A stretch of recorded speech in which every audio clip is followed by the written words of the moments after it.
Buen día. Esta es la clase correspondiente a agua corporal y equilibrio ácido-base.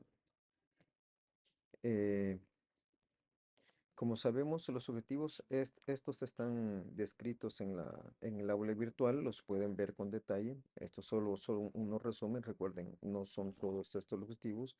En conclusión, solamente se ponen acá para decirles de qué se va a tratar la clase. La clase vamos a tratar el agua corporal total, balance hídrico y los sistemas que mantienen el pH de nuestro organismo y equilibrio ácido-base, ¿verdad? Esa es prácticamente un resumen de lo que vamos a tratar. Como ya es de su conocimiento, el agua corporal total representa un 60% en el sexo masculino, un promedio. En promedio puede encontrar alguna diferencia en alguna literatura, pero en promedio se dice que representa un 60%. Entonces, esto significa que una persona de 70 kilos de peso aproximadamente contiene 42 litros de agua. Es también hacer notar que cada tejido tiene su porcentaje específico de agua, siendo los mayores el músculo esquelético, el riñón, pulmones, el sistema linfoide, la sangre, ya no se diga, un alto contenido de agua, que todo esto se suma obviamente al agua corporal total. Si aún más hacemos un desglose del agua corporal total, esta se subdivide en líquido intracelular y líquido extracelular. El líquido intracelular representa un 60% del agua corporal total y el líquido extracelular el resto, o sea, un 40%. El líquido extracelular, como su nombre lo dice, lo que se encuentra fuera de la célula y está subdividido a la vez en líquido, en transcelular, líquido intersticial y el plasma. Cada uno de ellos tiene su porcentaje definido. Ejemplo, el líquido intersticial representa el 75% del líquido extracelular. Del líquido extra, ojo, aquí no hay que confundirse porque este es líquido extracelular, no del agua corporal.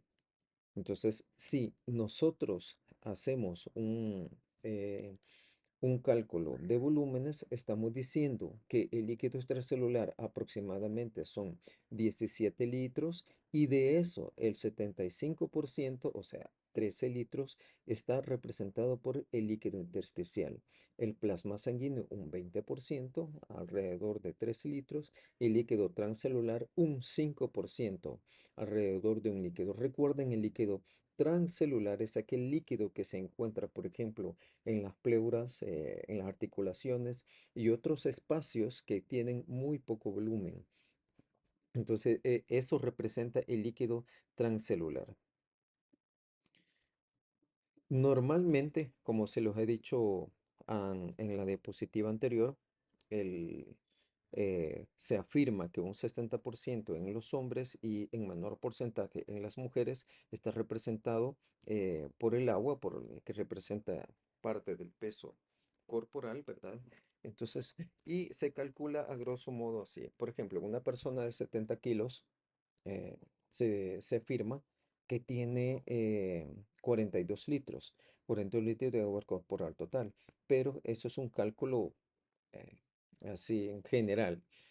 Pero si nosotros tomamos en cuenta tanto la edad como la altura, la edad como la altura de una persona, ahí podemos encontrar diferencia.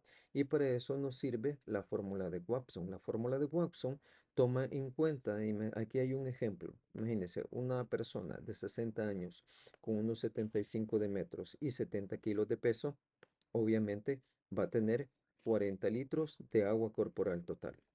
Pero esa misma persona de 60 años con 1,90 de metros de estatura y 90 kilos de peso, obviamente va a tener 47 litros. Vean la diferencia que ustedes tienen si solamente toman en cuenta el 60% o si ya toman en cuenta tanto la altura como la edad de una persona.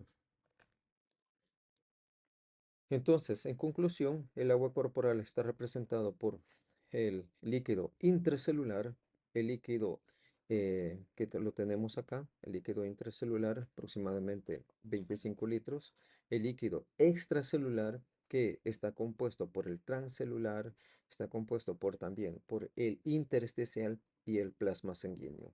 Todo esto conforma el líquido extracelular.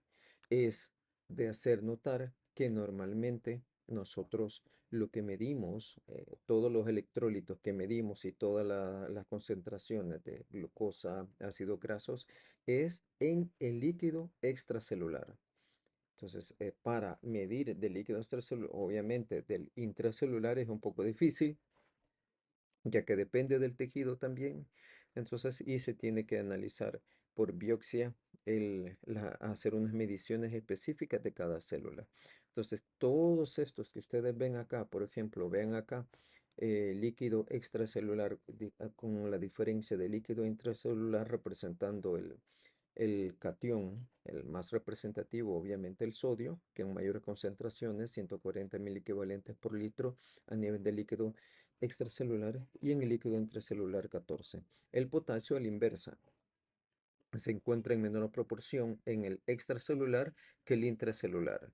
Vean así y así sucesivamente. Igual que el bicarbonato, observen acá, esto es muy importante porque por el tema que vamos a tocar, en promedio 24 mil equivalentes por litro. Entonces, intracelularmente hay bicarbonato, claro que hay, pero se encuentra en menores concentraciones, aproximadamente 10. El pH también hay una gran diferencia por la producción de CO2 intracelular. El pH intracelular es menor que el pH extracelular. Entonces, y eso también hace una gran diferencia en los iones. Entonces, si aún más, si nosotros somos un más específicos según la edad, vemos que constantemente cuando se va avanzando de edad, va disminuyendo el porcentaje de agua, siendo el embrión, y ahí los tienen de tantas medidas y tantos milímetros, ¿verdad? Que tienen el mayor porcentaje de agua. Por ejemplo, un embrión de 2 a 4 milímetros tiene aproximadamente 97,4 porcentaje de agua, y así va disminuyendo sucesivamente hasta encontrar un adulto promedio en un 60% en los hombres, ¿verdad? En una mujer 50 o 55%. Entonces, y en los ancianos, obviamente, con un menor porcentaje de agua, por la pérdida de masa muscular, pérdida también de un poco de estatura, ¿verdad? Entonces, y disminuye el contenido de agua. Si aún más, si nosotros valoramos por el porcentaje de agua en relación al peso del tejido y lo comparamos por el porcentaje de agua en relación al peso corporal, encontramos unas diferencias sustanciales. Observen acá, si analizamos aquí el porcentaje de agua en relación al peso del tejido, observamos que los tejidos que tienen más porcentaje de agua por su peso son primero la sangre, obviamente, después los riñones y después los pulmones. Aquí los pulmones, vean aquí, pulmones, el corazón.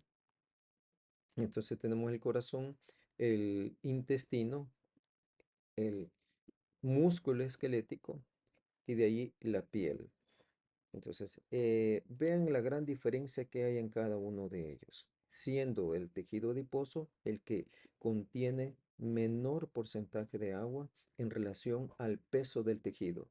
Si nos vamos y analizamos el porcentaje de agua en relación al peso corporal, esto cambia sustancialmente, siendo, ojo, el músculo esquelético el que contiene o el que representa mayor porcentaje de agua en relación al peso corporal. ¿Por qué? Porque obviamente tenemos más masa muscular. Entonces, más masa muscular, y de allí le sigue la piel, y aquí tenemos también el esqueleto. El esqueleto, recuerden, dentro de los huesos largos se encuentra la médula ósea, que esto tiene un alto contenido de agua también. Y así sucesivamente va disminuyendo, ¿verdad? Va representando. Observen acá, hay otros tejidos. que aquí en esta comparación tenían mayor porcentaje de agua, pero aquí tienen menor porcentaje en relación al peso corporal. ¿Por qué? Porque representan un menor porcentaje, un mayor contenido dentro del peso corporal. Imagínense que el tejido adiposo representaba un 10% en relación a su tejido, contenía agua. Entonces, pero en relación al peso corporal representa un 9%. ¿Por qué? Porque también tenemos abundante tejido adiposo. Entonces, es de analizar bien esto. Entonces, veamos, balance hídrico. Es importante entender el balance hídrico porque es a lo que ustedes se van a enfrentar en la práctica clínica y más desde internado en adelante. Balance hídrico no es nada más que una comparación entre el volumen y composición de los líquidos, tanto que ingresan como los que egresan, ¿verdad? El balance hídrico debe ser cero para tener un balance hídrico real, así un balance hídrico estable.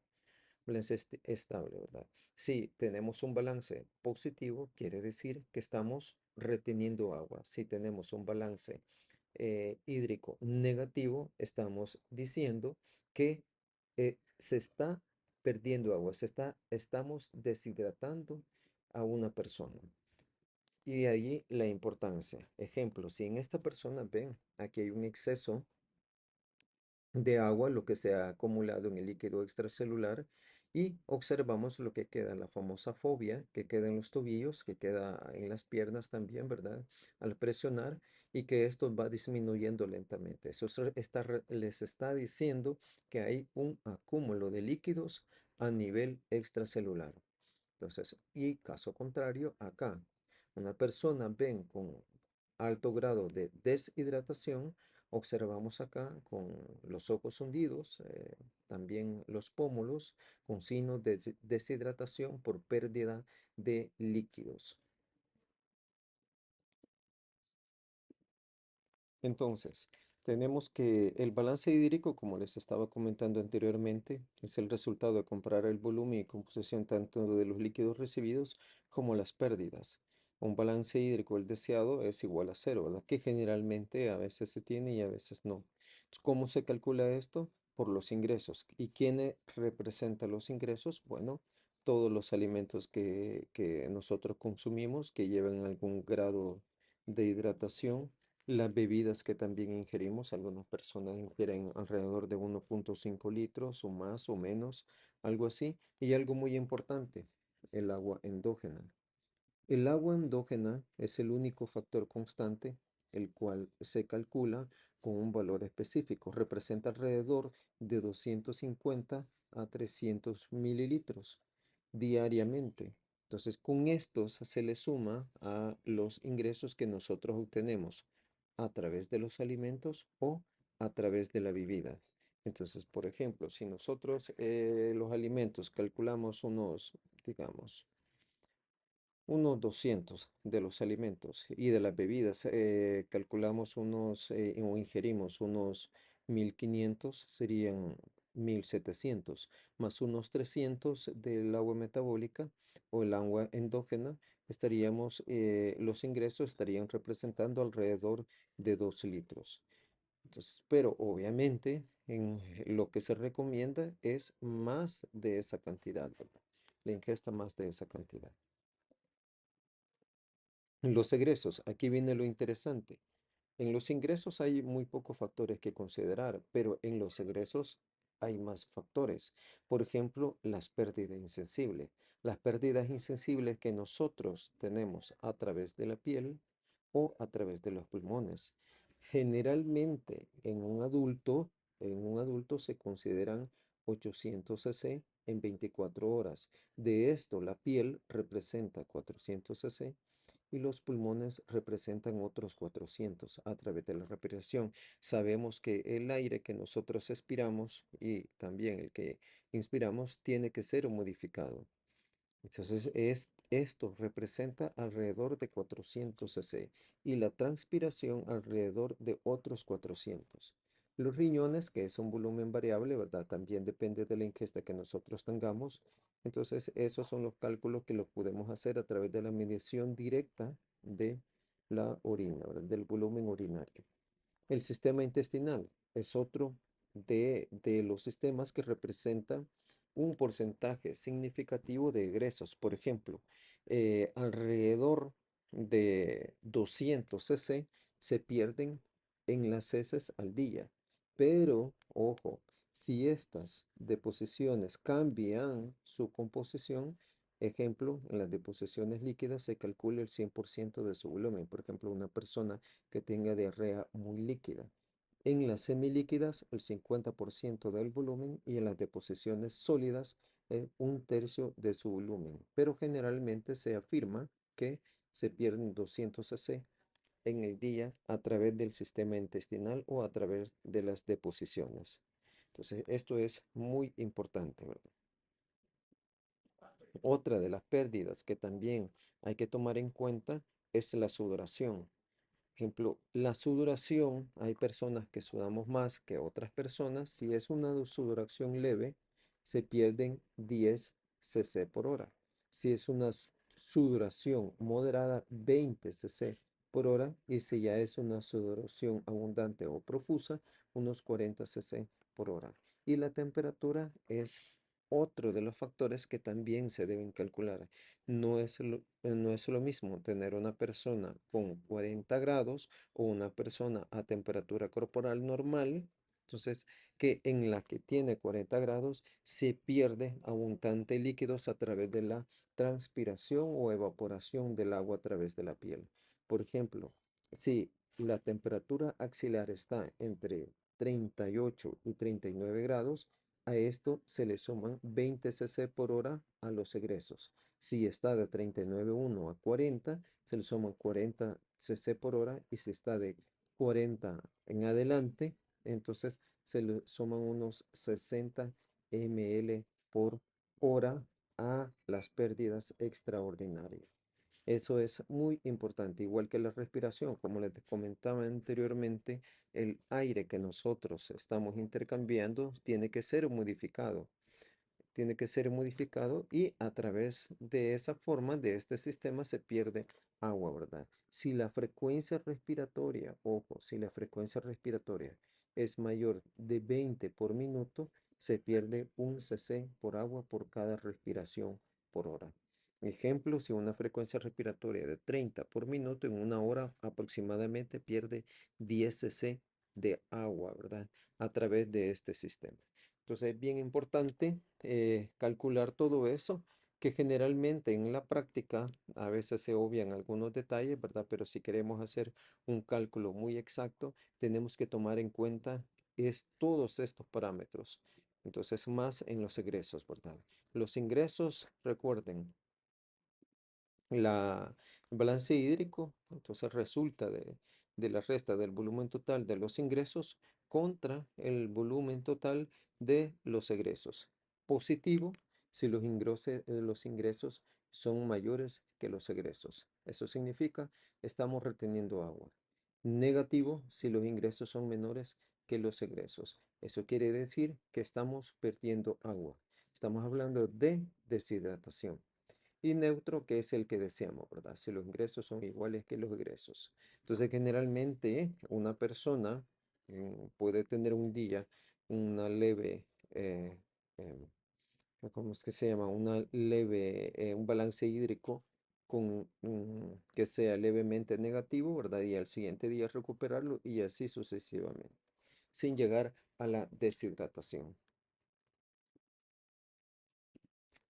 Bueno, hoy vamos a pasar a la otra parte de la clase, que es pH, equilibrio ácido-base. Hay muchas cosas que ustedes ya vieron en, en sus antiguas asignaturas de química para los que llevaron química o química orgánica también, ¿verdad? Para que los que también llevaron química médica. Entonces, como ustedes saben, el pH no es nada más que el logaritmo negativo de la concentración de iones hidrógenos. Eso es, simple y sencillamente pH, cuando ustedes les pregunten qué es pH, es logaritmo negativo de la concentración de iones hidrógenos. pOH, que es logaritmo negativo de la concentración de iones oxidrilos. pH más pOH es igual a 14. Pero ¿por qué es importante el pH? Si ustedes saben, un pH, un promedio, tenemos un pH sanguíneo de 7.4. Eso significa que 7.4 representa aproximadamente 0.0, aquí lo vemos, 0, perdón, 0,00004 equivalentes. Lo que dicho en otra palabra son 40 nanoequivalentes. En comparación con la concentración de sodio, de iones de sodio, que tenemos alrededor de 136 a 145 mil equivalentes por litro, esto es una cantidad ínfima. Vean, pero cualquier alteración, cualquier cambio en estas cifras nos altera metabólicamente a nosotros.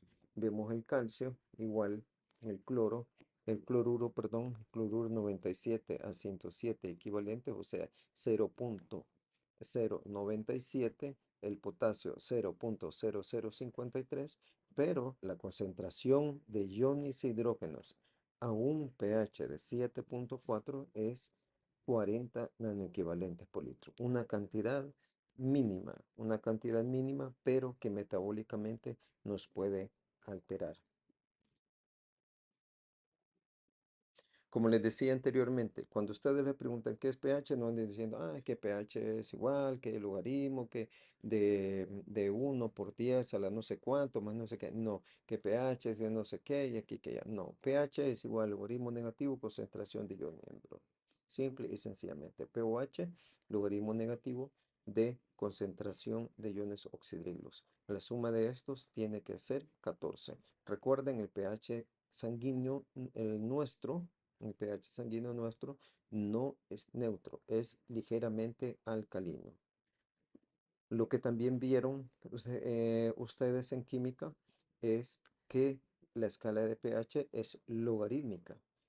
Eso quiere decir que aumenta cada cambio que ustedes tienen de una cifra en la escala de pH, aumenta o disminuye 10 veces. Eso significa, por ejemplo, si nosotros tenemos un pH de 7.0 y aumenta a 8.0, obviamente el pH ha disminuido 10 veces. ¿Sí? Entonces, esto es muy importante porque casi siempre se confunden. El hecho de que uno le diga el pH a mayor pH, entonces no significa que van a tener mayor concentraciones de iones hidrógenos. Al contrario, como ven aquí, mayores valores de pH significa menores concentraciones de iones hidrógeno, menores concentraciones molares de iones hidrógenos. E inversamente, a mayor pH, mayor concentración de iones oxidrilos. Así.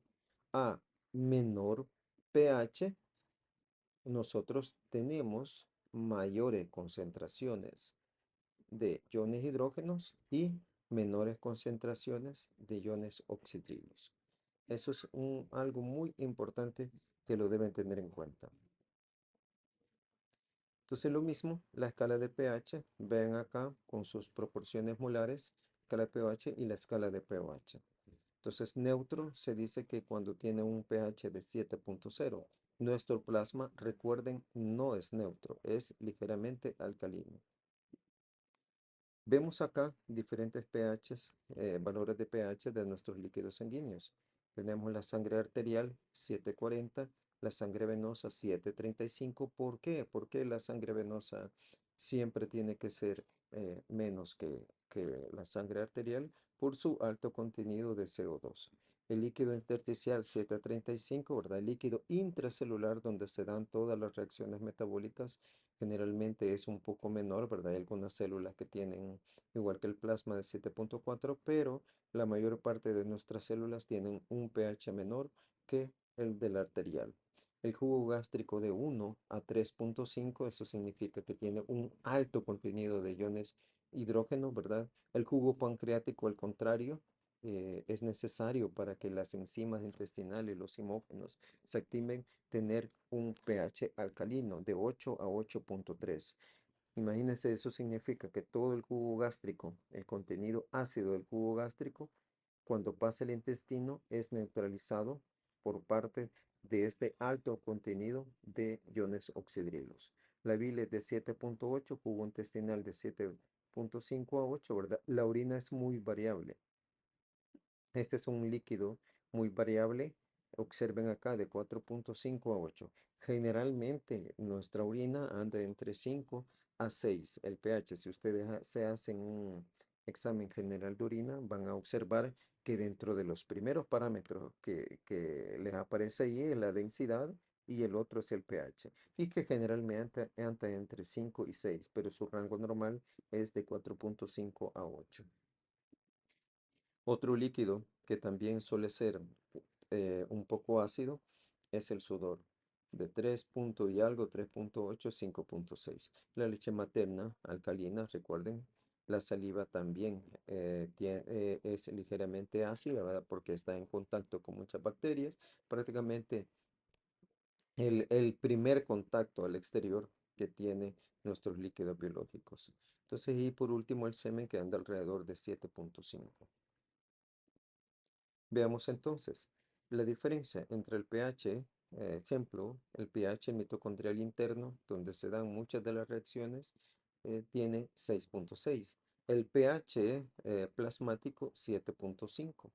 Entonces en los osteoblastos, como aquí aparece, tiene un pH de 8 porque hay muchas enzimas que se activan a ese pH, por ejemplo, la fosfatasa alcalina.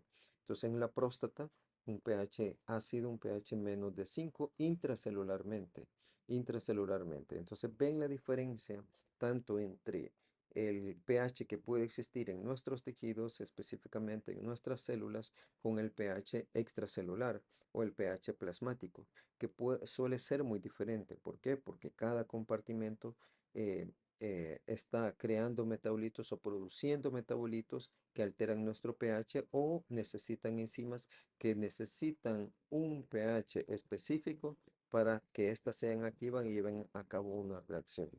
Entonces, como siempre les digo, el pH venoso suele ser menor que el pH arterial.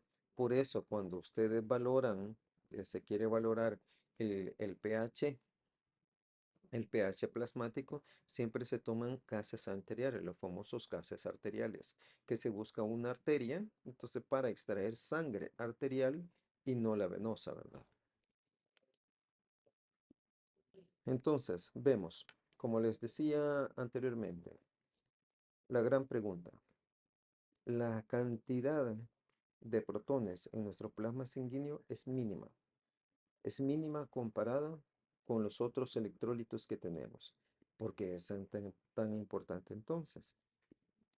Porque se ha visto que cualquier alteración del pH causa o altera todo nuestro metabolismo, altera todo nuestro metabolismo. Hay sistemas que se oponen o que reaccionan inmediatamente a estos cambios bruscos, como son los sistemas amortiguadores o el sistema respiratorio, entonces que tienden a contrarrestar estos cambios.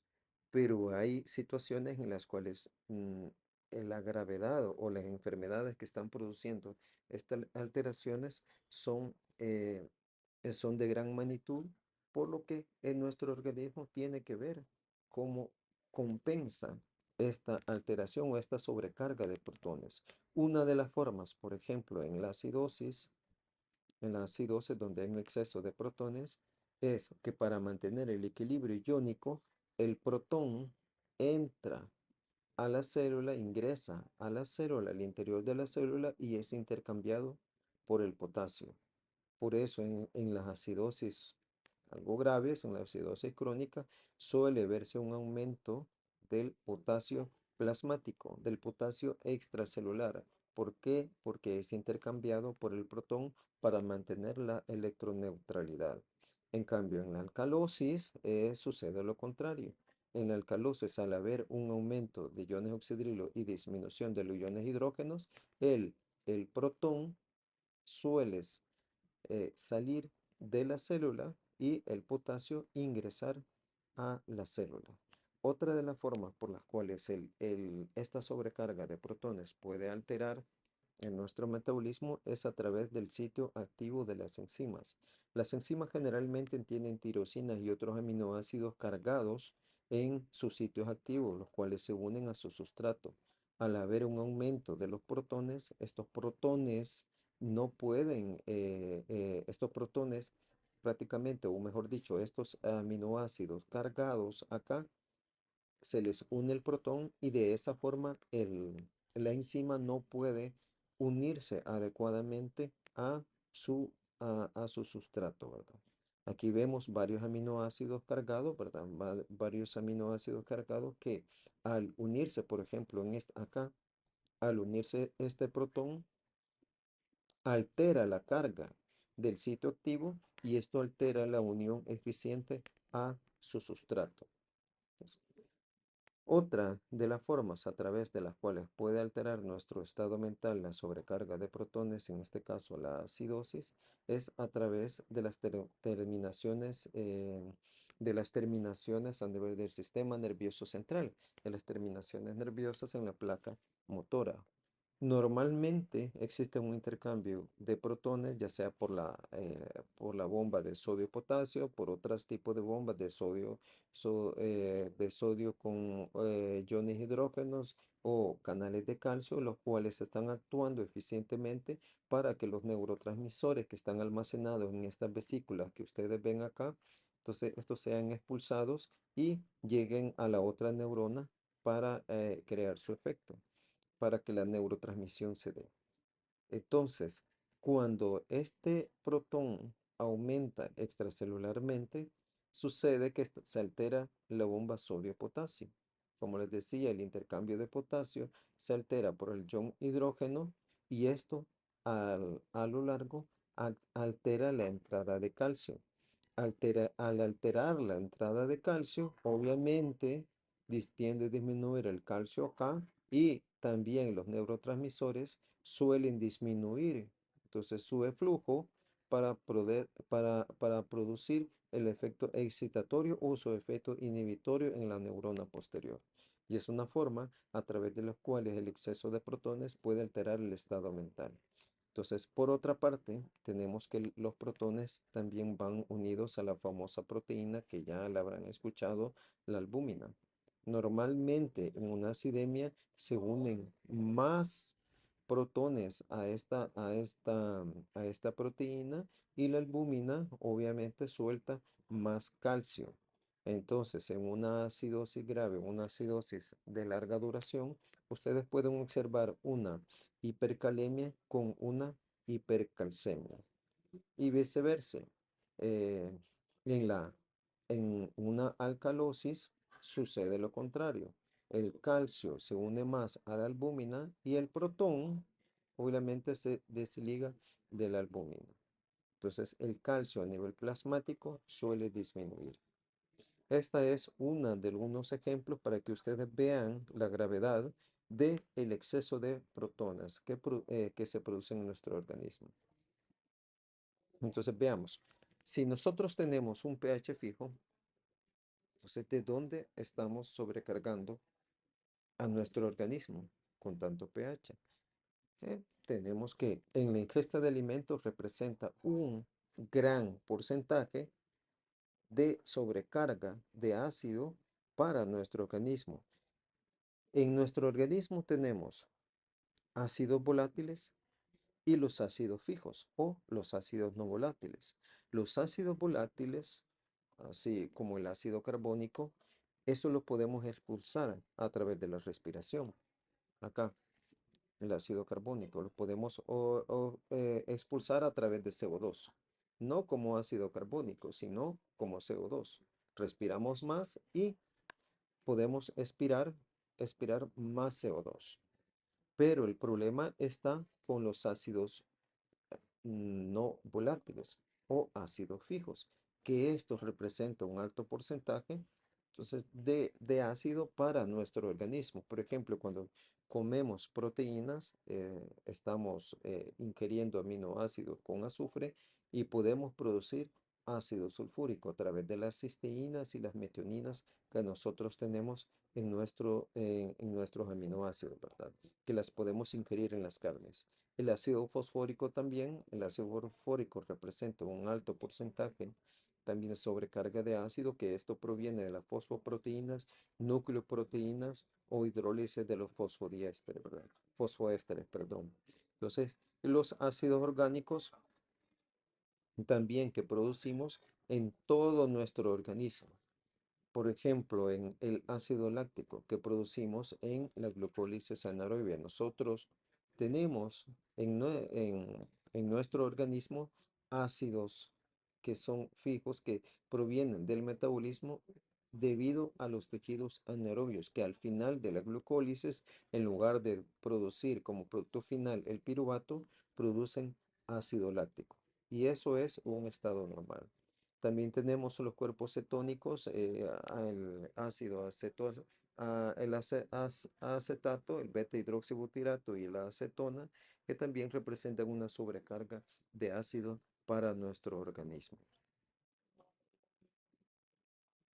Vemos acá un ejemplo, como les manifestaba en algún momento, en todas estas vías metabólicas se están produciendo ácidos orgánicos débiles. Ácidos orgánicos débiles que estos al desprotonarse, por ejemplo, el ácido láctico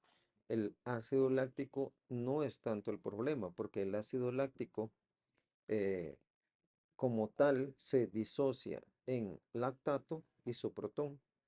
El lactato se usa como combustible en algún momento, pero el protón no. Este protón crea una carga de acidez para nuestro organismo, y el cual tiene que ser neutralizado por nuestro sistema de regulación. Bueno, entonces ya vimos el- la concentración de protones a un pH de 7,4. También vimos el rango de pH. Ojo, el rango de pH plasmático en la sangre es de 7,35 a 7,45. En promedio, 7,4. Ahora nos toca ver los mecanismos de regulación del pH sanguíneo. Para esto tenemos mecanismos de defensa de primera línea o de segunda línea. O también lo podemos decir sistemas que se oponen a estos cambios. Se oponen a estos cambios bruscos de pH. Tenemos en defensa de primera línea los sistemas buffer o amortiguadores, o también conocido como tampones, y el sistema respiratorio. Y en defensa de segunda línea tenemos al mecanismo renal. En este caso estamos hablando al sistema renal. Ejemplo, si nosotros tenemos un pH abajo de 7,35, obviamente lo que esperaríamos es que la frecuencia respiratoria aumente. ¿Por qué? Porque va a eliminar CO2. Al contrario, si nosotros tenemos un pH por arriba de 7,45, estamos hablando de una alcalosis, lo que esperamos es que la frecuencia respiratoria disminuya, y de esta forma retiene CO2, retiene protones. Retener CO2 significa obviamente retener protones. Eh, Eliminar CO2 obviamente es eliminar protones. Es algo relacionado, algo que va muy relacionado. El riñón, ¿qué es lo que hace? Si tenemos un pH o una acidosis a un pH abajo, perdón, de 7,35, va a reabsorber más bicarbonato, va a recuperar bicarbonato, y por lo tanto va a encontrar una orina muy ácida. Al contrario, si tenemos un pH más de 7,45, lo que nosotros esperamos es que el riñón elimine bicarbonato. Por lo tanto, vamos a tener una orina muy alcalina. ¿Sí? Entonces vamos por el primer sistema.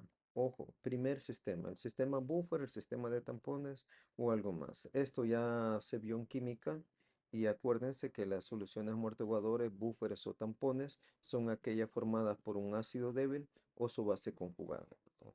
O viceversa, formadas por una base débil y su ácido conjugado. Esos son los famosos tampones o los famosos búferes, que son o soluciones amortiguadoras que son ampliamente conocidas. Entonces, químicamente y fisiológicamente suelen tener definiciones distintas, pero con el mismo objetivo. Entonces, químicamente está conformada por un ácido débil y su base conjugada. ¿Sí? Entonces, y fisiológicamente son soluciones o sistemas acuosos que tienden a resistir los cambios bruscos de pH cuando se agregan pequeñas cantidades de ácido o de base. Sí, aquí tienen las dos definiciones, fisiológica y químicamente.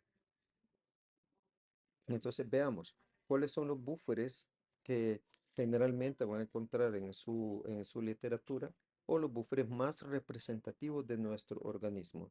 Aquí están no por orden de importancia, porque dentro de los más importantes es el búfer bicarbonato, que obviamente está conformado por su ácido débil, que es el ácido carbónico, y por su base conjugada, que es el bicarbonato. Su sitio principal de acción es extracelular. Recuerden, el buffer bicarbonato ácido carbónico es extracelular. Ojo, aunque les acabo de decir que el bicarbonato, su sitio principal de acción, tampón, es extracelular, eso no significa que no se encuentre intracelularmente. También se puede encontrar intracelular, pero su mayor sitio es extracelular. Ahora tenemos el buffer fosfatos. El buffer fosfato, ojo, fosfato inorgánico está representado tanto por su fosfato eh, monosódico y su fosfato disódico. Entonces aquí los tenemos, ¿verdad? Esto recuerden, el buffer fosfato es de mucha importancia intracelularmente. De nuevo, les comento, aunque intracelularmente es importante, eso no significa que extracelularmente no se encuentre. Se encuentra, pero no es de mayor importancia extracelularmente, sino que su sitio y en cual sus proporciones son abundantes, tanto que de su base, es intracelularmente. Entonces, aparte de eso, tenemos los fosfatos orgánicos. Ojo, aquí no hay que confundirse.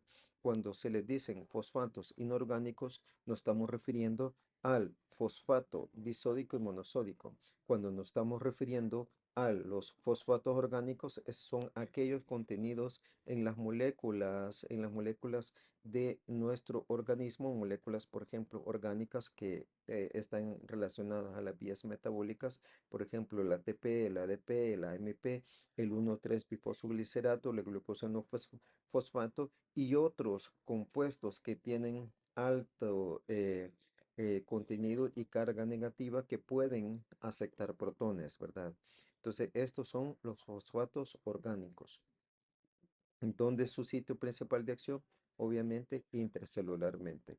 Las proteínas, ojo, las proteínas, su sitio principal suelen ser intracelular. Recuerden, las proteínas a un pH, a nuestro pH sanguíneo, se encuentran cargadas negativamente. Por lo tanto, eso les permite captar protones. Y las hemoglobinato también se encuentran dentro del eritrocito. Obviamente, en el eritrocito es su sitio principal. Aquí no hay que haya hemoglobina intracelular, sino que cuando hablamos de hemoglobina, hemoglobinato, estamos hablando de la hemoglobina contenida en los eritrocitos. Es muy importante porque también pueden captar protones. Entonces, estos son los principales búferes de nuestro organismo. Veamos el buffer bicarbonato. El buffer bicarbonato, como les dije, está representado por su sal, que es el bicarbonato de sodio, ¿verdad? Y por el ácido carbónico, ¿verdad? El ácido carbónico. Entonces, ¿qué es lo que sucede ante una acidosis o ante una sobrecarga de protones? Quien va a actuar, el componente de este par que va a actuar, obviamente, es el bicarbonato captando este protón y convirtiéndose en ácido carbónico. Este ácido carbónico obviamente va, gracias a la anhidrasa carbónica, se disocia en agua más CO2. Y este CO2 es el que nosotros expiramos entonces a través de los pulmones, ¿verdad? Es una forma de eliminar. Al contrario, si nosotros tenemos un exceso de base o un exceso de iones oxidrilos, quien va a actuar es el ácido carbónico. El ácido carbónico se va a unir a este exceso, va a soltar un protón o se va a disociar en bicarbonato isoprotón y este protón va a reaccionar con el oxidrilo, entonces con el oxidrilo para producir agua, ¿verdad? Para producir agua y de esa forma eliminar el exceso de iones oxidrilos. Este es el mecanismo de acción del principal buffer de nuestro organismo, bicarbonato, ácido carbónico. Entonces, ¿por qué es tan importante este buffer bicarbonato? Primero, la cantidad de bicarbonato comparada con la de ácido carbónico es alta, alrededor de 24 equivalentes por litro. Entonces, si nosotros lo comparamos con la cantidad de ácido carbónico, es alrededor de una diferencia o una relación de 20 a 1. Entonces, significa que si nosotros tenemos 24 equivalentes por litros de bicarbonato, obviamente vamos a tener de ácido carbónico, vamos a tener 1.2, perdón los números que estoy que 1.2. Entonces, siempre en una relación de 21. ¿Puede variar? Sí, puede variar, pero sin tener alteraciones bruscas o sin salirse del rango del pH. Bueno, eso es por una parte. Después, por otra parte, nosotros estamos produciendo constantemente CO2 en nuestro metabolismo. Este CO2, vean, este CO2 se hidrata, aquí lo vemos en una reacción reversible, se hidrata y se convierte en ácido carbónico. El ácido carbónico se disocia y se convierte en bicarbonato junto con su protón. Junto con su protón. El bicarbonato puede neutralizar, como se los explicaba anteriormente, entonces otro protón, ¿verdad? Y este protón puede neutralizar o unirse a un ion oxidrilo. Esa es una de las formas. Eso, otro de los puntos muy importantes por el cual el buffer bicarbonato se considera el principal amortiguador extracelular es porque es un amortiguador 20 veces más de base que su ácido correspondiente, lo que les decía anteriormente. Otro punto también importante por su pKa. Su pKa es de 6.1. Eso quiere decir que el rango de máxima acción amortiguadora varía de 5.1 a 7.1. Aunque se encuentre, no abarque el de 7.4, la cantidad de bicarbonato que nosotros tenemos es alta y eso compensa este rango de máxima acción amortiguadora. Entonces, si ustedes ven, el rango de máxima amortiguadora es de 5.1 a 7.1, pero nuestro pH es de 7.4. ¿Pero por qué es tan importante? Es por la cantidad de su base, que es 20 más que su ácido, ¿verdad? Su ácido. Después es un amortiguador de primera línea, eso quiere decir que los protones son amortiguados por el bicarbonato, todos los que se están produciendo en nuestro metabolismo, ¿verdad? Como primera línea, el bicarbonato tiende a amortiguarlo, ¿verdad? Junto con otros amortiguadores. Y otra cosa muy importante es que al producir ácido carbónico, este suele disociarse. Que les decía, al disociarse en agua más CO2, este CO2 se exhala a través de los pulmones por ser volátil, ¿verdad? Y es una forma de eliminar esta sobrecarga de ácido. Es gracias a estos señores, Henderson y Hasselbalch, que creo que lo vieron en química general o química orgánica, entonces que se fue dilucidando la fórmula de Henderson-Hasselbalch, que es una fórmula en la cual a ustedes les permite calcular el o las soluciones amortiguadas o el efecto de un tampón, ¿verdad? Entonces, la ecuación de Henderson-Hasselbalch nos sirve para muchas cosas, para calcular las soluciones amortiguadas. La ecuación, recuerden, la ecuación de Henses-Orcasimas establece una relación, ojo, establece una relación entre la base, entonces la base de un amortiguador y su ácido. No nos sirve de nada tener solamente la concentración, ya sea de la base o del ácido.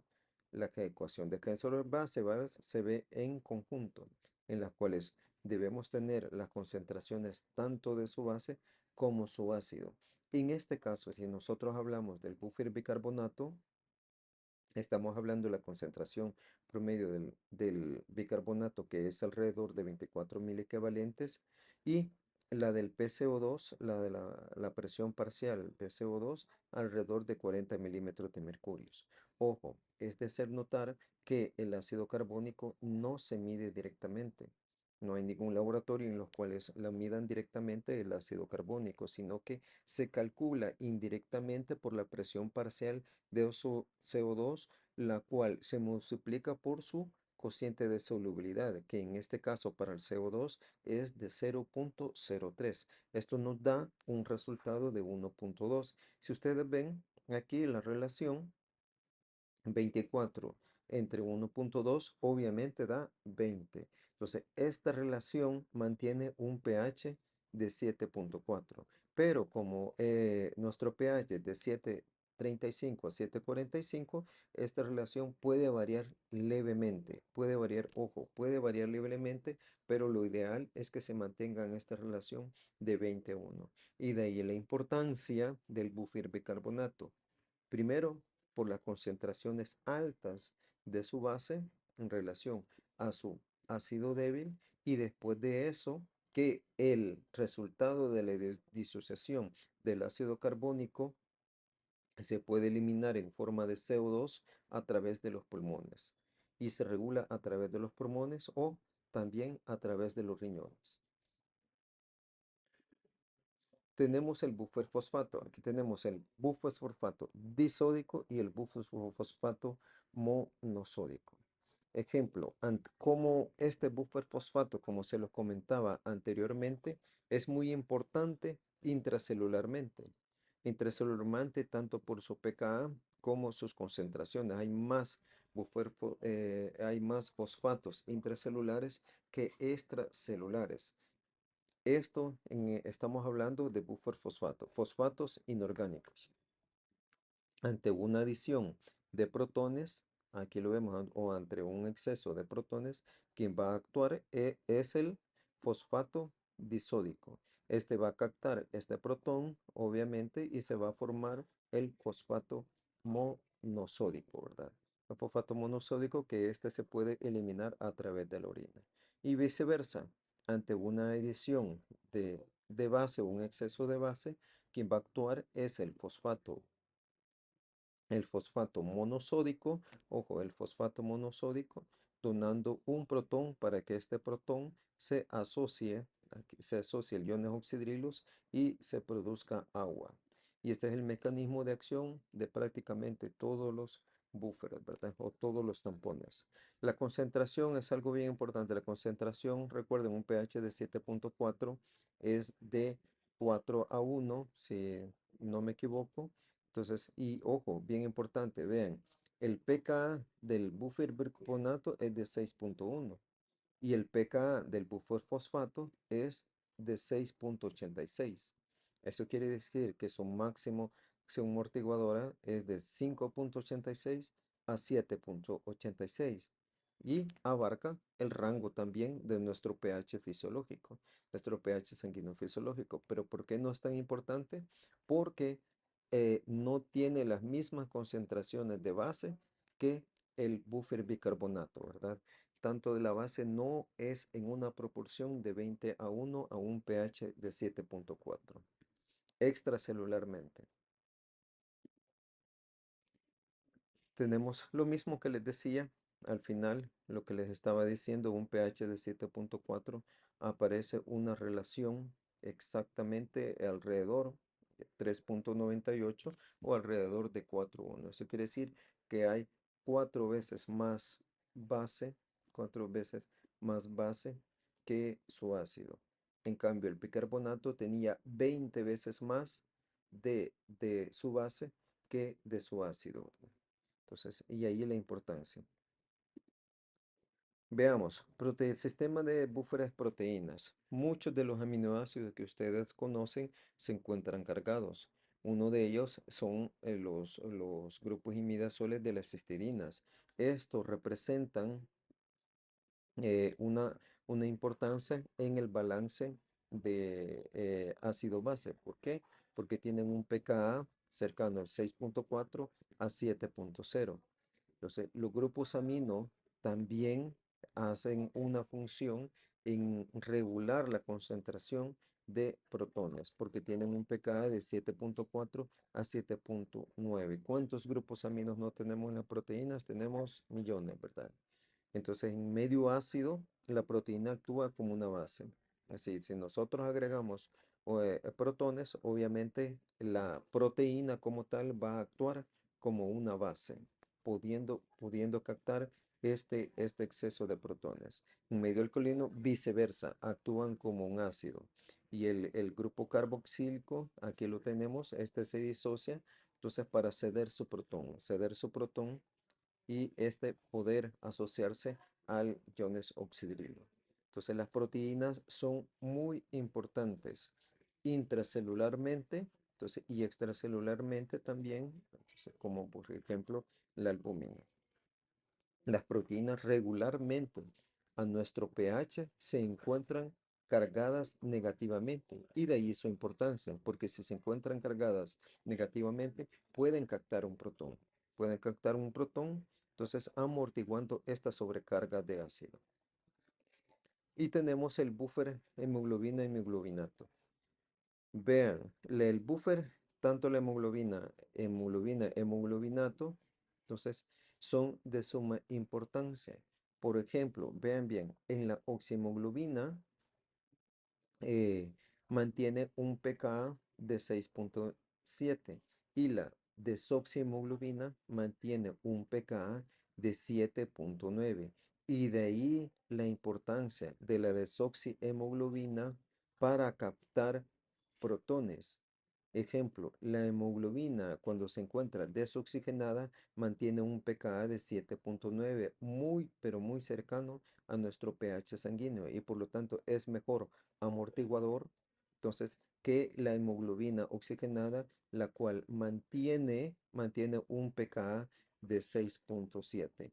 Entonces, ¿por qué la importancia de la hemoglobina? Porque también tiene histidinas y al tener histidinas tienen grupos imidazoles que, como les había comentado anteriormente, estos grupos tienen un pKa de 6.7 a 7.9 y la cantidad de histidines de cada hemoglobina, de cada molécula de hemoglobina es exagerada, ¿verdad?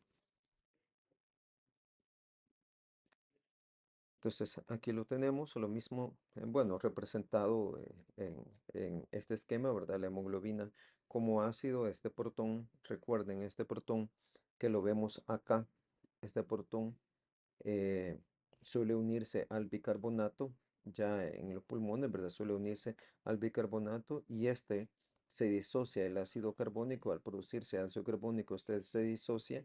El agua, obviamente, la retenemos o si no, la expiramos también, ¿verdad? Pero lo más importante es que expiramos el CO2. El CO2, ¿y por qué? Por el protón que venía de la hemoglobina, ¿verdad? De la desoxihemoglobina unido a la desoxihemoglobina. Entonces, este protón se unió al bicarbonato para producir ácido carbónico, el cual se disocia gracias a la anhidrasa carbónica, ¿verdad? Y se disocia en agua y el CO2. Y el CO2 es el que se expira. Y de ahí viceversa, sigue el mismo círculo, ¿verdad? Acá, esta desoxihemoglobina se oxigena, ¿verdad? Se oxigena y regresa al lecho arterial a seguir siempre su círculo, ¿verdad? Veamos, sistema respiratorio. ¿Qué hace el sistema respiratorio? El sistema respiratorio, recuerden, o aumenta la respiración o disminuye la respiración. El sistema respiratorio, nosotros tenemos centros que se llaman el centro respiratorio aquí en la médula oblongua, donde tenemos el centro respiratorio, el cual es es sensible a cambios de pH. Cualquier aumento de pH que nosotros tengamos, ¿qué es lo que hace? Esto a través de la médula espinal y a través del nervio frénico y de los nervios que controlan los músculos intercostales, aumenta la respiración, aumentando la contracción del diafragma, aumentando la contracción de los músculos intercostales con el objetivo de que aumente la respiración. Y se aumenta la respiración ante un exceso de protones. Esto estimula al centro respiratorio para que aumente la respiración, ¿verdad? La frecuencia respiratoria.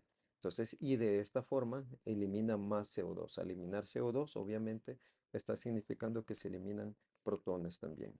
Entonces, ojo, al aumentar el pH, hay un exceso de iones oxidrilos. ¿Qué es lo que hace? Disminuye la respiración. Al disminuir la respiración, retiene más CO2. Este CO2 se transforma en ácido carbónico y este ácido carbónico obviamente se disocia en bicarbonato y su protón. Y este protón tiende eh, a, a- a mantener o a llevar el pH a sus rangos normales. Y así viceversa. El pulmón, recuerden, el sistema, ojo, el sistema respiratorio no es un buffer. No vayan a confundirlo porque no tenemos un pulmón ácido ni un pulmón que representa la base, ¿verdad? La base según la definición de bicarbonato. El sistema respiratorio es un sistema de regulación del equilibrio ácido-base o sistema que se opone a los cambios bruscos también ante la adición de una base o un ácido. Son sistemas regulatorios. No, el sistema respiratorio no es un sistema buffer. Los buffers son apartes, no se vayan a confundir. Por último, tenemos el sistema renal. Si el sistema de amortiguadores ni el sistema respiratorio no pudo contrarrestar esta adición de protones o u oxidrilos, entonces, ¿qué es lo que hace? ¿Quién trabaja? El sistema renal. Veamos entonces, si tenemos el sistema renal, eh, estamos hablando de tres mecanismos.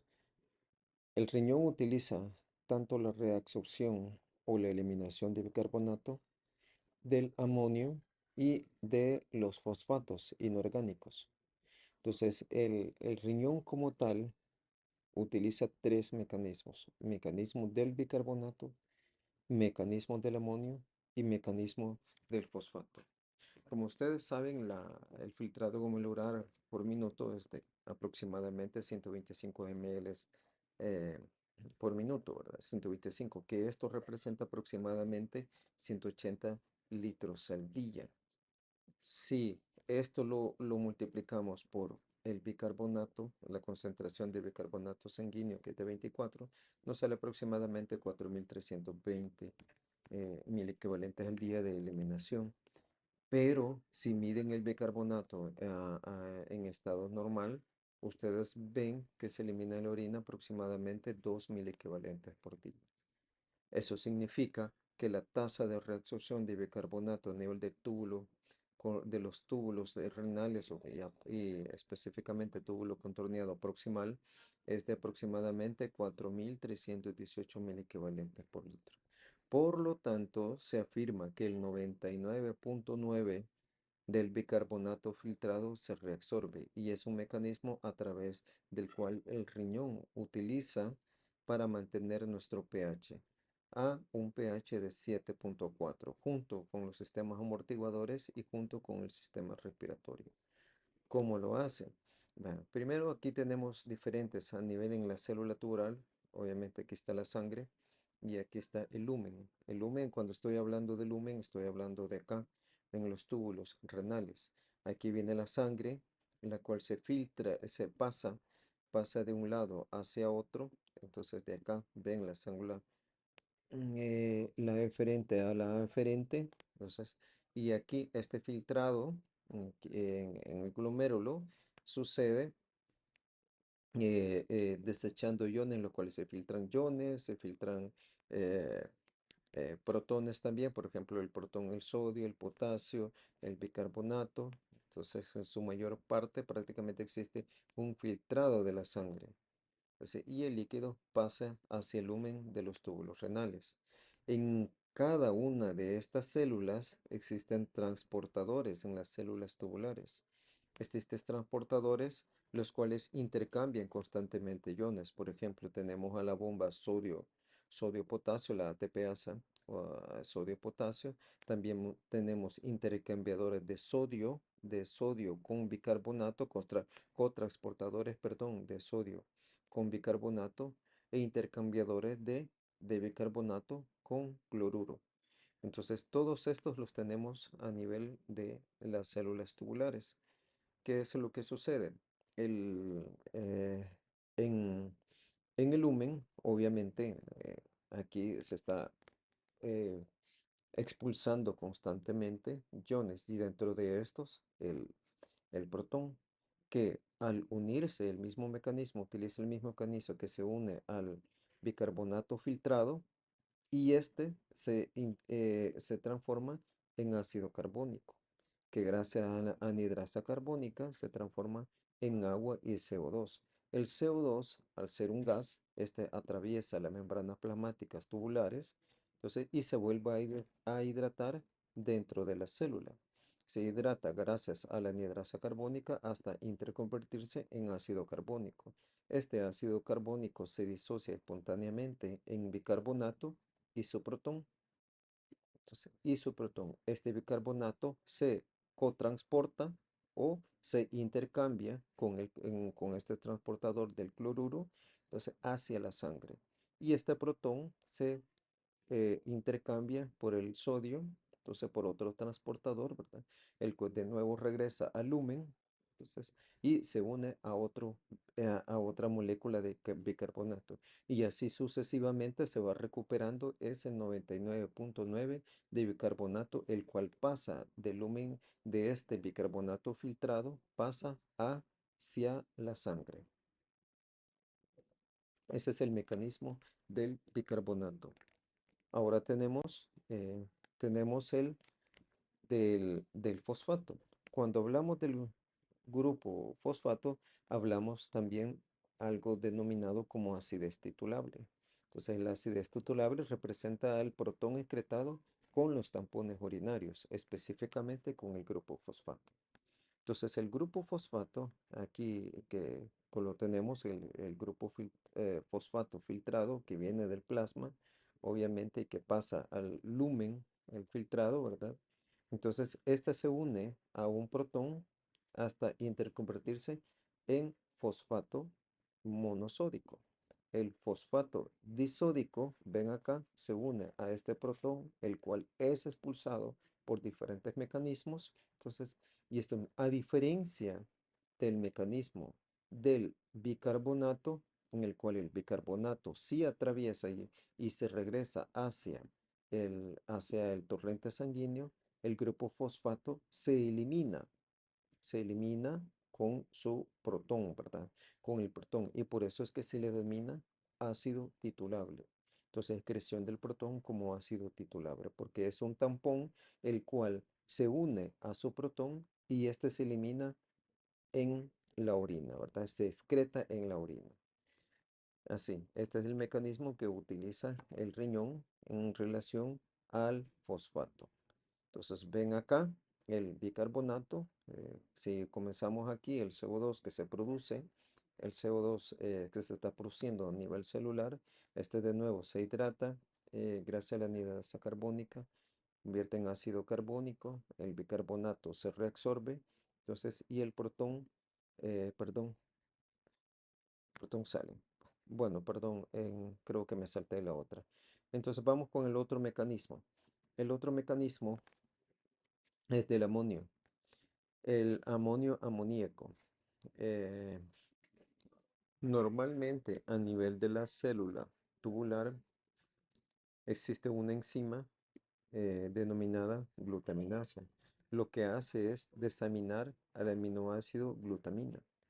Esta glutamina se interconvierte en glutamato, entonces, y libera un grupo amonio.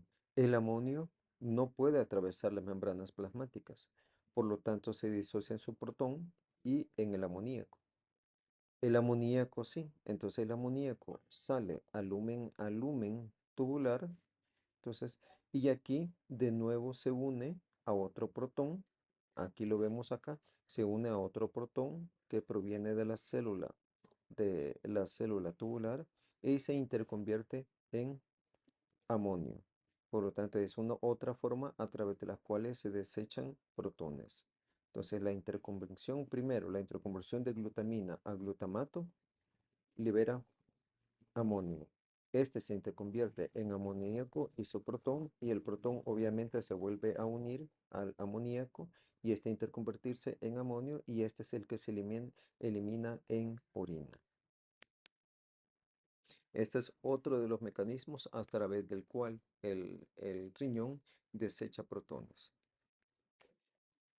Otra forma, el amoníaco, aquí si nos concentramos en la imagen de la derecha, vemos el amoníaco, que también este amoníaco puede pasar entre las células en el espacio intercelular y llegar hacia el lumen tubular y unirse a su protón, al protón, el cual puede ser originado, puede provenir de la célula tubular a través de transportadores e interconvertirse en amonio, y este amonio excretarse a través de la orina. Bueno, hoy vamos a otro término que es de mucha utilidad cuando hablemos de acidosis y alcalosis. Al momento hemos visto los sistemas que regulan nuestro equilibrio ácido-base y que se oponen a los cambios bruscos, tanto ante la adición de un ácido o una base. Los sistemas buffer, sistema respiratorio y el sistema renal. Cualquier alteración en ellos, al final van a producir un estado, ya sea alcalosis o una acidosis. En la acidosis van a escuchar mucho este término denominado hiato aniónico. Antes de hablar del hiato anónico, es de explicar que en nuestro organismo nosotros tenemos cationes y aniones, como ustedes ya saben, pero la cantidad de cationes debe ser similar o equivalente a la cantidad de aniones. Esto para que haya un equilibrio entre todos los iones de nuestro organismo y no se desplacen más hacia un compartimento que al otro. Cuando hablamos de cationes, estamos hablando de los cationes medidos que regularmente ustedes conocen, en este caso el ion sodio, y los cationes no medidos, aquellos que existen en nuestro organismo, pero que regularmente no los medimos. Al igual, cuando hablamos de aniones, estamos hablando de aniones medidos que pueden ser el cloruro, el bicarbonato, entonces, y los cationes no medidos, aquellos que también existen en nuestros organismos, pero que regularmente no medimos. Entonces, si hacemos un despeje, que decimos acá, cationes medidos más los cationes no medidos son similares, igual a los aniones medidos más los aniones no medidos, pero nos quedaríamos, lo que queremos conocer son los no medidos, que es los aniones no medidos más los cationes no medidos. Esto es igual a los cationes medidos más los aniones medidos. Entonces, la diferencia entre los cationes medidos y los aniones medidos, entonces va a representar todo, va a representar a los aniones no medidos más los cationes no medidos. En este caso, para una acidosis, los que nos interesan son los aniones no medidos. Entonces, si hacemos un simple cálculo, los cationes medidos va a estar representado por el ion sodio. Los aniones medidos va a estar representado por el cloruro y el ion bicarbonato. Entonces, la suma de estos dos menos la diferencia contra el ion sodio es lo que representa el hiato aniónico, que regularmente anda en un punto absoluto de 12 más o menos 2 puntos, ¿verdad? Entonces, aquí tenemos 135, que es la concentración de ion sodio. Entonces, menos la suma del ion cloruro más el bicarbonato. 24 más 104. Esto les da al final un rango de 12 más o menos 2. Bueno, aquí tenemos otra forma de representar el anion gap. Como les dije anteriormente, en nuestro organismo hay una misma cantidad de cationes, la misma cantidad de cationes que aniones para que exista un equilibrio. Pero los aniones medidos generalmente son el bicarbonato y el cloruro. Entonces, y el cation medido generalmente es el ion sodio.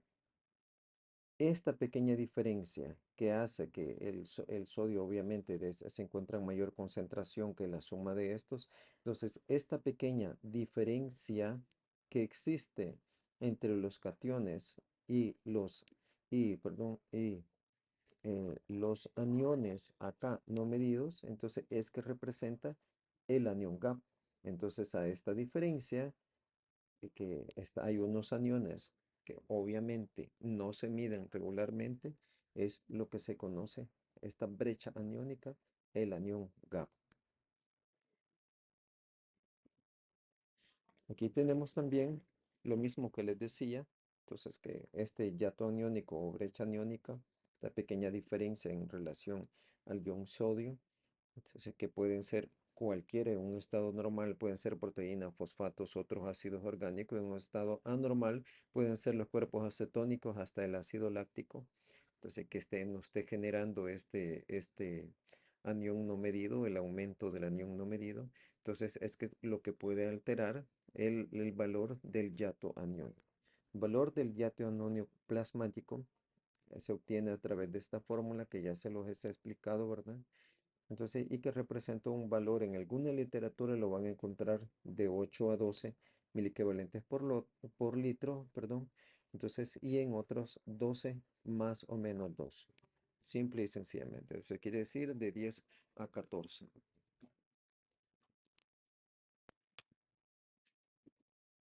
Veamos, entonces, hoy que ya vimos los sistemas de regulación y que vimos el hiato anónico, entonces podemos hablar de estos estados, tanto de estos desequilibrios, acidosis metabólica y acidosis respiratoria, alcalosis metabólica y alcalosis respiratoria. Ojo, para iniciar a hablar con esto, nuestro pH, tenemos que conocerlo, que nuestro pH fisiológico es de 7.35 a 7.45.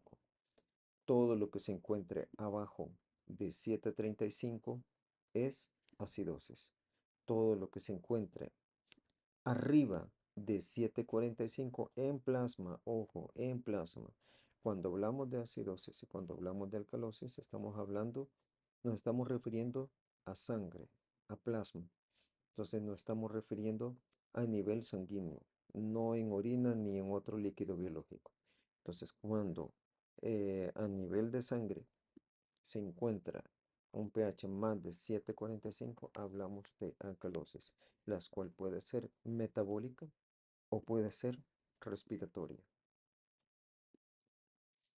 Veamos, acidosis metabólica. La acidosis metabólica, ahora ya podemos hablar de el hiato aniónico, la causa puede ser, es subdividir en hiato aniónico elevado o hiato aniónico normal.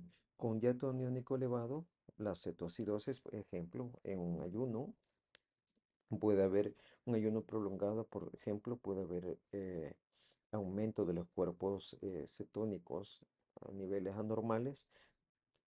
Esto es una cosa, claro, en un ayuno tenemos cuerpos cetónicos normalmente, sí, sí, pero en concentraciones esperadas.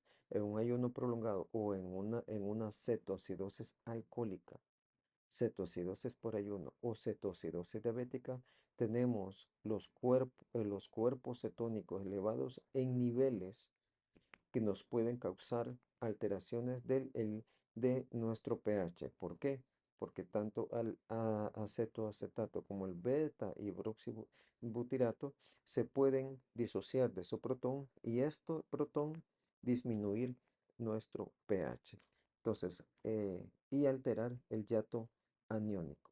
Entonces, tenemos la cetoacidosis, exposiciones a metanol, etilenglicol y salicilatos también, que ya se los explicaron en química. La la acidosis metabólica por elevación del ácido láctico, y la elevación del ácido láctico puede ser por diferentes causas, por ejemplo, un shock relacionado con fármacos, relacionado con unas hipoxemias severas, relacionado con otras alteraciones que aumenten la producción de ácido láctico. Por ejemplo, una mitocondropatía puede llevar a una elevación del ácido láctico, una mitocondropatía descompensada, ¿verdad? La uremia es importante también. Entonces, estas son las causas de acidosis con yato aniónico elevado. Entonces, ahora veamos sin yato aniónico. Sin yato aniónico, pérdida no renal de bicarbonato, por ejemplo, en una diarrea. Saben que nuestro intestino tiene mucho bicarbonato. Al haber una diarrea, barre todo el bicarbonato, la mayor parte de ese bicarbonato, y se pierde la base y nos queda más ácido, ¿verdad? Pérdida renal de bicarbonato, donde hablamos de las acidosis tubulares, específicamente la tipo 2, disminución de la secreción de protones, donde hablamos de la acidosis tubular tipo 1, hiperaldosterismo, y nos referimos a la acidosis tubular tipo 4. Para valorar las acidosis tubulares son alteraciones a nivel de renal que pueden ser congénitas o pueden ser producidas por medicamentos y otras causas. Entonces tenemos la acidosis tubular renal, entonces que se puede hablar con el potasio sérico, entonces el bicarbonato sérico y el pH. Entonces el potasio sérico, si disminuye el potasio sérico, se encuentra normal, entonces, y el bicarbonato se encuentra en menos de 10, entonces, y el pH urinario se encuentra más de 5,3, entonces es característico de la acidosis tubular renal tipo 1. La acidosis tubular renal tipo 2, también encontramos el potasio casi igual, ¿verdad? Pero hay una diferencia en el bicarbonato sérico, que aquí lo podemos encontrar de 15 a 20. Entonces, en la acidosis tubular renal tipo 4, el potasio sérico se encuentra elevado. ¿Por qué? Porque el riñón es incapaz de excretar suficiente potasio. El bicarbonato sérico también se encuentra elevado, también, ¿verdad? Y el pH urinario se encuentra menos de 5,3. Entonces, eso es en relación a las acidosis metabólicas.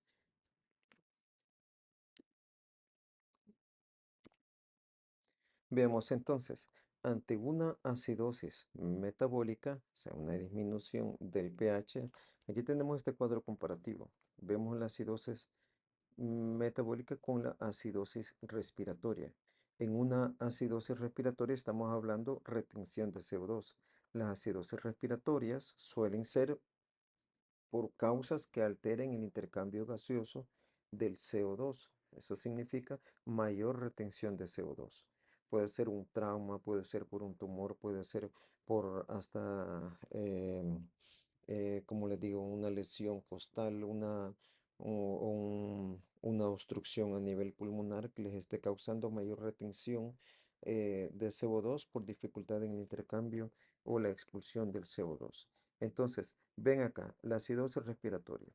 Obviamente, si hablamos de acidosis respiratoria, el pH es abajo de 7,35. ¿Sí?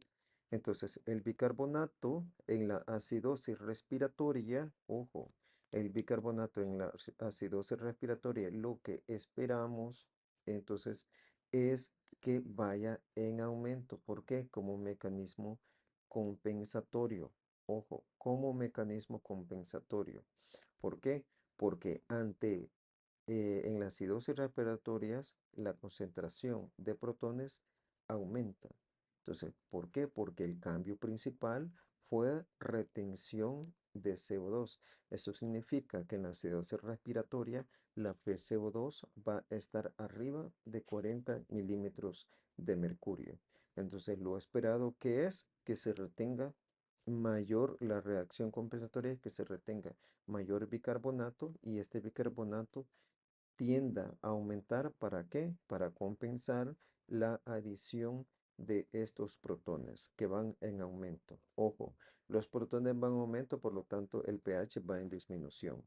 ¿Sí? Entonces, Vaya, y lo contrario, veamos aquí, acidosis metabólica. Acidosis metabólica, obviamente, si estamos hablando de acidosis, pH por abajo de 7,35. Eso significa, si el pH es 7,35, que la cantidad de protones a nivel plasmático tiende a aumentar por arriba de 40 nanoequivalentes por litro. Entonces, ¿cuál es el problema principal en una acidosis metabólica? La disminución de las concentraciones de bicarbonato. Las concentraciones de bicarbonato. Entonces, ¿qué es lo que se espera como mecanismo compensatorio? Que disminuya la PCO2. Para disminuir la PCO2, obviamente lo que se tiene que hacer es aumentar la respiración. Aumentar la respiración para eliminar mayor cantidad de CO2. Eso es al hablar de acidosis respiratoria y acidosis metabólica. Entonces vemos aquí un ejemplo de la acidosis metabólica de los cuerpos cetónicos. Ácido acetoacético y el acetoacetato, o dicho de otra forma, el acetoacetato y el beta hidroxibutirato. El ácido acetoacético, el problema de ellos, bueno, ellos se pueden transformar y luego convertirse en combustible, pero el problema es que un exceso al disociarse genera mayor cantidad de protones. Al generar mayor cantidad de protones, esto tiende a disminuir el pH, y también este pH, este mayor cantidad de protones suele ser amortiguado por el bicarbonato. Ambos, todo el exceso de protones. Entonces, al final, este bicarbonato, obviamente, en la misma reacción, se transforma en ácido carbónico y el CO2 se expulsa a través de los pulmones. Entonces, esto es en el caso de una cetoacidosis. En el caso de una acidosis láctica, por ejemplo, lo mismo, el ácido láctico, el ácido como tal, entonces se disocia en su protón y en lactato, que es el ion. Entonces, el lactato puede irse a combustible a otros organismos, pero el protón va a disminuir nuestro pH. Entonces, ¿quién va a reaccionar? Es el bicarbonato. Por lo tanto, las concentraciones de bicarbonato van a la baja, van a tender a disminuir, ¿verdad? Entonces, y eso altera nuestro pH. Entonces, eso es solamente para ponerles un ejemplo de, de acidosis metabólicas producidas por ácidos orgánicos débiles. Esto también altera al yato aniónico, ¿verdad? Entonces, ¿por qué? Porque al disminuir el bicarbonato, entonces obviamente el yato aniónico va a aumentar. Aquí tenemos un ejemplo del anión gap en relación a las acidosis. Acidosis, vean lo que les decía, el ion sodio, el catión medido, ¿verdad? Entonces, y la diferencia entre los aniones medidos, la suma de cloruro, la suma de bicarbonato y los aniones no medidos, que representa al anión gap. Esto es un estado normal, donde hay una distribución y entonces se le conoce como brecha aniónica o anión gap. Entonces, en la acidosis metabólica, debido a una acumulación de ácidos orgánicos que generalmente no se miden, obviamente estos van a disminuir al bicarbonato. Van a disminuir al bicarbonato, entonces eso va a alterar y va a aumentar al anión gap. Pero hay otro tipo, y aquí vemos en este caso, ¿verdad? Los ácidos orgánicos, porque ejemplo, pueden ser debido a ácido orgánico, los que les acabo de mencionar, acumulación de ácido láctico, como acumulación de cuerpos cetónicos o acumulación de otros ácidos orgánicos que no podemos medir o que regularmente no medimos y que se va a reflejar en una disminución de bicarbonato. Entonces, o en el caso de la última columna que ven acá, puede ser, entonces, por pérdida de bicarbonato. Entonces, que se llaman las acidosis metabólicas hiperclorémicas, que por un mecanismo compensatorio para que siempre se mantenga el equilibrio Ante esta disminución de bicarbonato por pérdida, ya sea una pérdida intestinal, entonces lo que hace nuestro organismo es incrementar el ion cloruro para mantener el equilibrio. Aquí no hay producción de ácidos orgánicos. Lo que existe en esta acidosis metabólica existe una pérdida, eh, ya sea por diarrea de bicarbonato, una pérdida de bicarbonato, ¿verdad? Entonces, por lo tanto, él va a ser una acidosis metabólica hiperclorémica. Veamos, alcalosis respiratoria. Si hablamos de alcalosis respiratoria, estamos hablando que existe un aumento del pH. Cuando estamos hablando de alcalosis, estamos hablando de un aumento del pH sanguíneo por arriba de 7,45. Entonces, la alcalosis metabólica puede ser por pérdida de líquidos ricos en protones, por ejemplo, pérdida gastrointestinal, por ejemplo, los vómitos repetitivos, alcalosis por contracción y o administración de álcalis, aquellas personas que suelen tomar muchos antiácidos. Antes existían muchas sales que los utilizaban para contrarrestar la gastritis y estas eran ingeridas a veces imprudentemente, ¿verdad? Y esto genera una sobrecarga de base para nuestro organismo. Entonces, estas son, vaya, también hay otras causas, por ejemplo, por contracción de volumen, por disminución de cloruro y también por hipopotasemia. Recuerden la hipopotasemia del intercambio iónico que les expliqué anteriormente. Eso es en relación a la alcalosis metabólica. Y entonces, ¿qué tiene que ver más con el ion oxidrilo? Entonces, en la alcalosis respiratoria, eso significa que hay pérdida más de CO2. Hay una disminución de la PCO2. Veamos aquí, si comparamos este cuadro, lo mismo que hicimos con la acidosis. Normalmente nosotros tenemos un pH de 7,4, una concentración de iones hidrógenos plasmáticos de 40 nanoequivalentes, una PCO2 de 40 milímetros de mercurio, una concentración de bicarbonato de 24 miliequivalentes. En una alcalosis metabólica quiere decir que nuestro pH va a estar arriba de 7,45. Por lo tanto, nuestros protones van a estar disminuidos porque en una alcalosis metabólica lo que va a existir, el cambio principal es un aumento del ion bicarbonato. Al aumentar el ion bicarbonato, vamos a tener más base que ácido.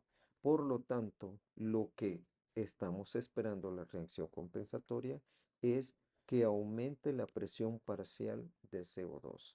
Eso significa que la disminución va a ser más lenta de lo normal, ¿verdad? Más lenta de lo normal, ¿con qué objetivo? Para retener CO2. En la alcalosis respiratoria, al contrario. Vaya, ¿cuál es el cambio principal? El cambio principal es disminución de la presión parcial de CO2. Entonces, ese es el cambio principal. Entonces, ¿qué es la alcalosis respiratoria? Siempre pH arriba de 7,45, concentraciones de protones disminuidas obviamente, ¿verdad? Y el cambio esperado, ojo, el cambio esperado en una alcalosis respiratoria es disminución de la concentración de bicarbonato. Entonces vemos las diferencias. Ojo, aquí no se vayan a confundir, por favor. Entonces una cosa es el cambio principal que está reflejado por las flechas rojas, al igual que en el cuadro anterior, y la otra es la reacción compensatorias, el cambio compensatorio que nosotros esperamos. Entonces ven la diferencia tanto en la alcalosis metabólica como en la alcalosis respiratoria. En la alcalosis respiratoria, ojo, también puede ser, por ejemplo, por una sobreestimulación del sistema nervioso que lleve a aumento de la respiración, al igual que la ansiedad también, o en algunos casos de hipoxia también, ¿verdad? Bueno, entonces vean este cuadro es muy interesante, porque este cuadro refleja el cambio principal de cada uno de los trastornos y su respuesta compensatoria. Estamos hablando en el caso de la acidosis metabólica que el cambio principal, obviamente, es una disminución de la concentración de bicarbonato. ¿Qué es lo que esperamos nosotros? Que por la respuesta compensatoria que sea, que por cada pérdida de equivalente de bicarbonato, de un miliequivalente de bicarbonato, la PCO2 disminuya 1,2 milímetros de mercurio. Esa es la respuesta que se debe reflejar en la medición de los gases arteriales. En la alcalosis metabólica, el cambio principal es aumento de la concentración de iones bicarbonato, que es lo que esperamos nosotros que en la alcalosis metabólica, que por cada miliequivalente de bicarbonato que aumente, también aumente la PCO2 en 0,7 milímetros de mercurio. En el caso de la acidosis respiratoria, ojo, en la acidosis respiratoria solo me interesan las agudas para que no se confundan, todavía no están a nivel de entender lo demás, pero en la acidosis respiratoria el cambio principal es aumento de la PCO2. Por lo tanto, se espera que por cada 10 milímetros de mercurio que aumente la PCO2, obviamente aumente el bicarbonato un mili equivalente. Así, en la alcalosis respiratoria, obviamente, ¿cuál es el cambio principal? Disminución de la PCO2. En la aguda, ojo, por cada 10 milímetros de mercurio que disminuye la PCO2, también debe disminuir el bicarbonato 2 miliequivalentes. Estas son las respuestas compensatorias que se esperan ante estos cambios principales, ¿sí? Si existen, si no existen los casos principales, se puede hablar de acidosis mixtas, acidosis metabólicas mixtas o trastornos respiratorios mixtos, ¿verdad? Que en este momento no están a nivel para entenderlos. En resumen, veamos. pH arterial menor de 7,35, estamos hablando de acidosis. Mayor de 7,45, estamos hablando de alcalosis. Esta puede ser respiratoria o puede ser metabólica. Respiratoria, la PCO2, en el caso de la alcalosis, la PCO2 menor de 40 milímetros de mercurio. Metabólica, el bicarbonato mayor de 24 miliequivalentes por litro. Entonces, ¿cuál es la compensación? Ya lo hablamos, la compensación, aumento de la excreción de bicarbonato, ¿verdad? Lo que hace en la respiratoria, en la compensatoria, en la compensación renal. Ojo, fíjense bien, esto es algo que deben tomar muy en cuenta. Vean, alcalosis respiratoria, compensación renal. Alcalosis metabólica, en un inicio, compensación respiratoria. Entonces, compensación respiratoria. ¿Qué significa? Que no se estimula el centro respiratorio. Entonces, la alcalosis metabólica, la compensación renal va a ser el aumento de la excreción de bicarbonato. Por lo tanto, el bicarbonato va a disminuir menos de 24 eh, miliequivalentes por litro. En la alcalosis metabólica, al contrario, la PCO2 más de 40 milímetros de mercurio. Entonces, esa es una compensación que se espera, ¿verdad? Ahora, de la acidosis, que son los trastornos, los que más vemos en la práctica clínica. Recuerden, la acidosis se ven, los trastornos de acidosis se ven más que los de las alcalosis, y de ahí su importancia. Acidosis respiratoria, una PCO2 más de 40 milímetros de mercurio. Su compensación renal, que va a ser entre una acidosis respiratoria, mayor reabsorción de bicarbonato. Bicarbonato o ojo se espera, entonces que vaya aumentando a más de 24 milímetros, miliequivalentes, perdón, por litro. En la acidosis metabólica, obviamente el bicarbonato, su alteración principal es el bicarbonato y su compensación va a ser respiratoria. Entonces, si se va a observar, obviamente la respiración se va a sobreestimular al centro respiratorio a nivel de la médula oblonga. Entonces, y la PCO2 va a tender a disminuir abajo de 40 milímetros de mercurio. Entonces, este es un cuadro resumen. Léalo bien, analícenlo. Entonces, aunque el anterior también los puede ayudar, que tiene datos muy importantes. Aquí les dejo algunas preguntas, por ejemplo, a ver si entendieron. Entonces, ¿qué significa metabólico respiratorio en el contexto de alteraciones de equilibrio ácido metabólico? ¿A qué se refiere cuando se dice metabólico? Ya sea alcalosis o acidosis o respiratorio, acidosis alcalósico. Y la otra pregunta es, ¿suficiente con los niveles de electrolitos plasmáticos, sodio, potasio, cloruro y bicarbonato para determinar la situación de un equilibrio ácido base a un paciente? Entonces, esas dos preguntas de análisis que les quedan, a ver si me pude explicar en la clase, ¿verdad? Aquí tenemos otro caso, un caso en una mujer de 34 años de edad, es ingresada a un hospital con náusea, ojo, y vómitos de los últimos días. La mujer afirma haber tomado varios comprimidos de ácido, bueno, de aspirina, ¿verdad? Acetil salicílico, para aliviar el dolor de articulaciones antes de experimentar dolor epigástrico y vómitos. Los resultados de la gasometría arterial revelan los siguientes. Ven, aquí ustedes ven un pH de 7,64, una PCO2 de 32 y un bicarbonato de 33 miliequivalentes por litro. Entonces, ¿cuál es la tarea que le queda a ustedes? Analizar cuál es el equilibrio, desequilibrio, mejor dicho, desequilibrio ácido-base que tiene la mujer y si los valores tanto de PCO2 como de bicarbonato plasmático coinciden con los valores esperados. O si es ya sea una, bueno, estamos hablando de una alcalosis, ¿verdad? 7,64 es una alcalosis pura o hay alguna mezcla de otras alteraciones. Entonces, analicen bien este caso. Entonces, a ver si lo pueden resolver. Veamos. Bueno, éxitos y nos quedamos hasta acá.